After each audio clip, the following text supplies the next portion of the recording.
Welcome to the deep dive.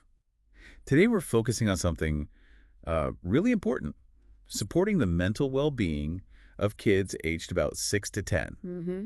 It's such a key time, isn't it? Yeah, They're getting more independent, figuring out school, friendships, lots of big feelings bubbling up. exactly. A lot is changing for them.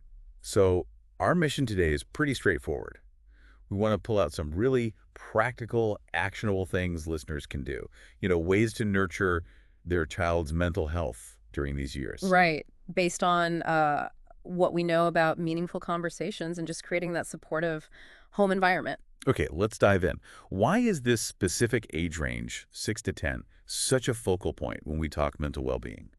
Well, these middle childhood years, they're really foundational. School suddenly becomes this major part of their life. Yeah, new routines, new pressure. Exactly. New responsibilities, a whole new social scene to navigate. It's when kids are really starting to get a handle on their emotions and figure out where they fit in. So putting support in place early, right here, can make a huge difference down the line. That makes perfect sense. So thinking practically, what's maybe the first concrete thing someone listening could, start doing, like today?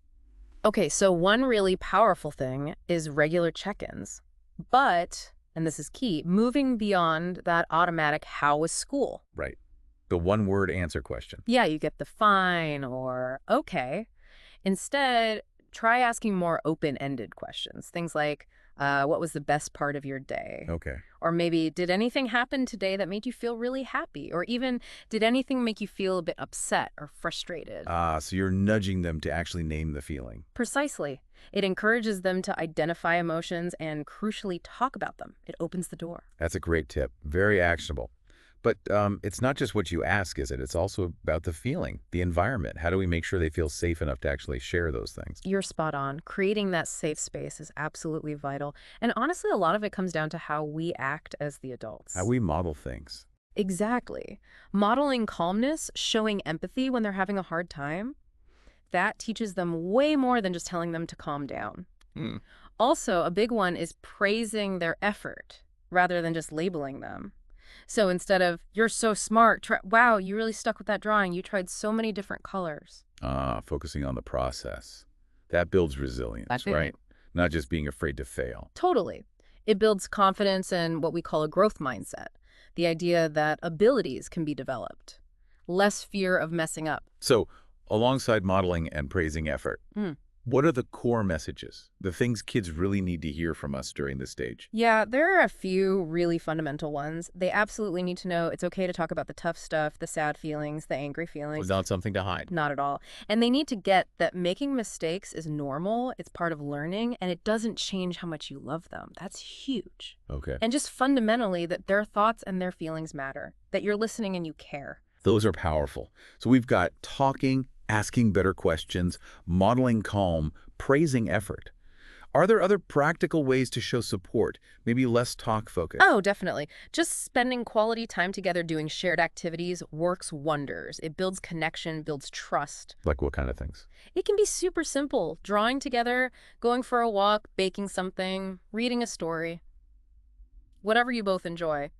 Those shared moments, they often make space for more natural, spontaneous conversations to pop up. Yeah, less pressure than a direct let's talk about feelings session. Exactly. And another thing is involving them in small, age-appropriate family decisions. It gives them a sense of responsibility, of belonging, like they're a valued part of the team. Right, feeling like they contribute. Okay, this is all really helpful practical stuff. If you had to boil it all down, what's the absolute foundational message underpinning all of this support? It sounds simple, maybe, but it's incredibly profound. Regularly, genuinely tell your child, I love you no matter what. Unconditional love. That's the bedrock. That feeling of being loved unconditionally provides the security they need to navigate everything else. So really, the big takeaway here seems to be that supporting our 6 to 10-year-olds' mental health, it isn't necessarily about grand gestures or complex psychological strategies. No, not usually. It's more about these consistent, small, everyday moments of connection. It's about tuning in, asking thoughtful questions, and showing up. You've got it. Building their resilience, their emotional well-being, it really starts with those simple everyday interactions. Listening closely, validating their feelings, and showing that unwavering love and support. That feels manageable and really important. Okay. Okay, this has been incredibly insightful, really focusing on those key actions.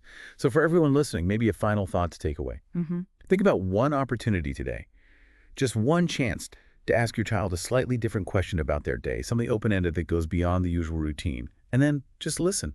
Really listen to what they share about their feelings. See what happens.